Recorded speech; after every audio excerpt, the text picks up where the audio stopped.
Vote ചെയ്തോ പോളിടാൻ Paul ഇട്ടിട്ടുണ്ടോ?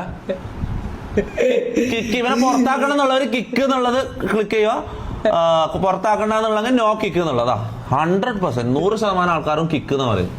ഒരാള് പോലും 1% പോലും നിന്നെ കിക്ക് ആക്കണ്ടെന്ന് പറയുന്നില്ല, 1% പോലും നിന്നെ നിർത്തിക്കണം എന്ന് പറയുന്നില്ല. എല്ലാരും പുറത്താക്കാനാ പറയും. എല്ലാരും ഇറങ്ങിക്കോ, കളിക്കോ, ബാഗ് വെക്കേ, 50 ഇവിടുന്ന് പോയ കാരില്ല, ഓട്ടില്ല പറഞ്ഞത് നിങ്ങളൊന്ന് പറ. സോറി സോറി എല്ലാരോടും സോറി. അറിയില്ല അതുകൊണ്ടല്ലേ എനിക്ക് അറിയില്ല ഇങ്ങനെ ചെയ്ത് അന്ന നേരം ഇങ്ങനെ വരും. അതുകൊണ്ടല്ലേ അറിയില്ലല്ലോ. പിന്നെ ഇന്റർവ്യൂക്കാർക്ക് മാറാ എനിക്ക് ഇവിടുന്ന് പോവാനില്ല.